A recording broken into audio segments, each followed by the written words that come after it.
Kasih Allahku sungguh telah terbukti ketika Dia serahkan anaknya. Kasih Allah mau berkorban bagi kau dan aku. Tak ada kasih seperti kasih-Mu. Bersyukur, bersyukur, bersyukur, oh bersyukur karena kasih setia-Mu. Ku sembah, ku sembah, ku sembah dan ku sembah. Selama hidupku ku sembah Kau Tuhan. Bersyukur, bersyukur, bersyukur, oh bersyukur karena kasih setia-Mu. Ku sembah, ku sembah, ku sembah dan ku sembah. Selama hidupku ku sembah Kau Tuhan. Selama hidupku ku sembah Kau Tuhan. Selama hidupku ku sembah Kau Yesus.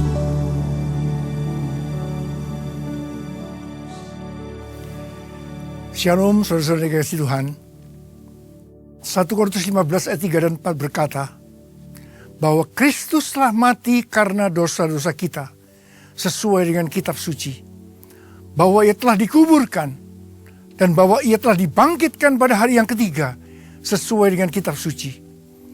Jadi Tuhan Yesus benar-benar bangkit. Tuhan Yesus hidup.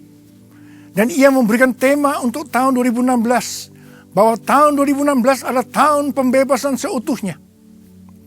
Karena Tuhan Yesus hidup, maka apa yang Tuhan Yesus lakukan 2000 tahun yang lalu sebelum kematiannya, yaitu membebaskan orang-orang yang tertawan, tertindas, orang-orang buta, orang-orang miskin, baik secara rohani maupun jasmani, yang artinya orang buta melihat, lumpuh berjalan, kusta menjadi tahir, tuli mendengar, orang mati dibangkitkan, orang-orang miskin diberitakan kabar baik.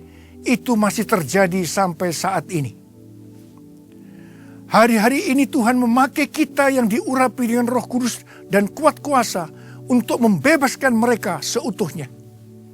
Dan ini akan membuat penuaian jiwa terjadi. Penuaian jiwa ini adalah yang terbesar dan yang terakhir sebelum Tuhan Yesus datang untuk kedua kalinya. Penuaian jiwa ini terjadi di tengah-tengah goncangan dan mujizat yang luar biasa. Dalam pesan bulan ini, Tuhan sangat menekankan terjadinya goncangan dan mujizat. Seperti pada saat kematian Tuhan Yesus, yang membuat terjadinya goncangan dan frustasi yang dialami oleh murid-muridnya. Maka setelah Tuhan Yesus bangkit, di mana hal ini merupakan mujizat yang terbesar, merubah keadaan frustasi menjadi sukacita. Dan hal yang seperti inilah yang akan terjadi. Sesuai dengan Hagai 2 ayat 7-10. Goncangan yang terjadi justru akan membuat kita yang sebagai rumah Tuhan ini akan diberkati lebih daripada sebelumnya. Goncangan yang terjadi akan membuat kemegahan atau pertumbuhan kita secara rohani akan semakin bertambah. Lebih dibanding sebelumnya. Dan Tuhan akan memberikan damai sejahtera. Ibrani 12 ayat 26 sampai dengan 29 mengatakan bahwa segala sesuatu akan digoncang. Tetapi kerajaan Allah tidak tergoncangkan. Bahkan seperti yang dikatakan dari Hagai 2 ayat 7 sampai dengan 10 tadi akan terjadi. Apa yang harus kita lakukan supaya kita mengalami janji Tuhan ini? Ada dua hal yang harus kita lakukan. Yang pertama, banyak mengucap syukur. 1 Tesalonika ayat 5 ayat 18 berkata, mengucap syukurlah dalam segala hal, sebab itulah yang dikehendaki Allah di dalam Kristus Yesus bagi kamu. Kepada Tuhan kita diminta untuk mengasihi dia dengan segenap hati, dengan segenap jiwa, dan dengan segenap kekuatan kita. Kepada sesama manusia, kita diminta untuk mengasihi sesama manusia seperti kita mengasihi diri kita sendiri.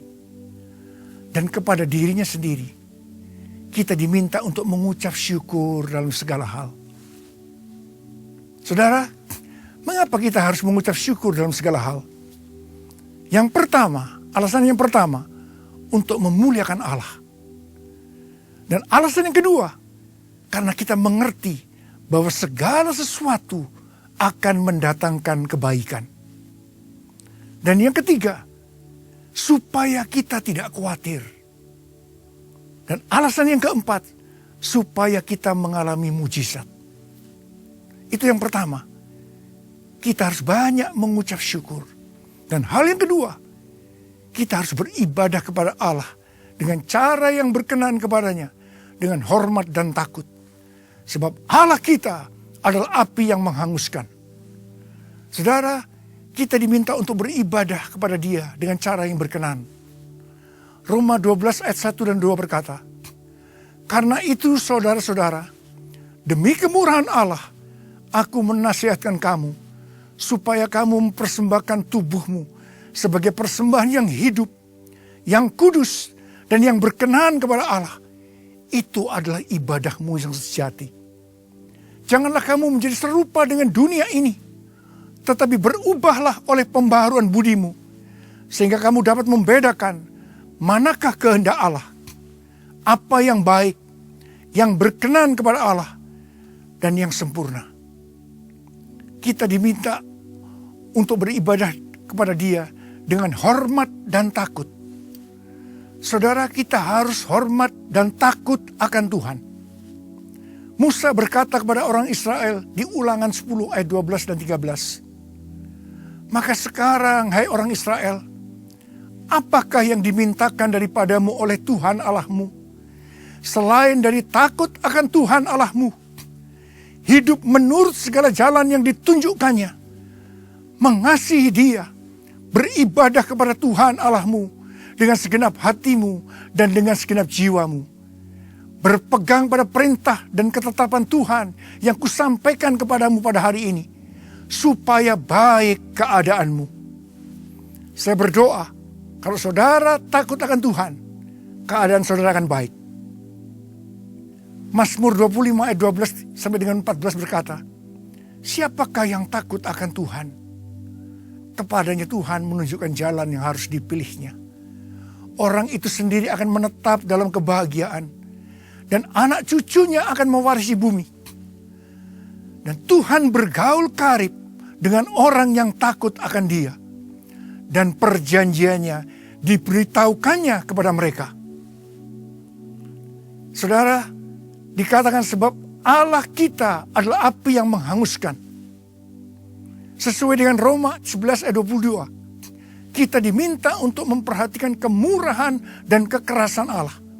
Jadi Allah tidak selalu dalam kondisi good mood.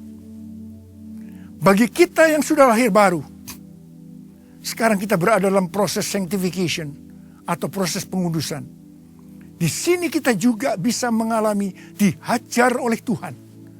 Tetapi semuanya itu dimaksudkan agar kita beroleh bagian di dalam kekudusannya. Dan saudara, saya ingin menyampaikan satu hal sekali lagi kepada saudara, bahwa kedatangan Tuhan Yesus untuk kali yang kedua sudah sangat-sangat dekat. Kita diminta untuk menyiapkan bagi Tuhan menjadi umat yang layak baginya. Mari, saya mau ajak saudara berdoa. Angkat tangan saudara. Oh, ralabasikia ralabalabala. Oh, ralabalabalabalabalabalabalabalabala.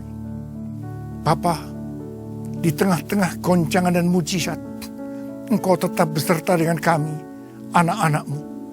Bapa, terima kasih. Memasuki tahun 2016, tahun pembebasan seutuhnya. Kami akan menerima, kami akan mengalami semua itu. Sekarang terima, alami, terima, alami.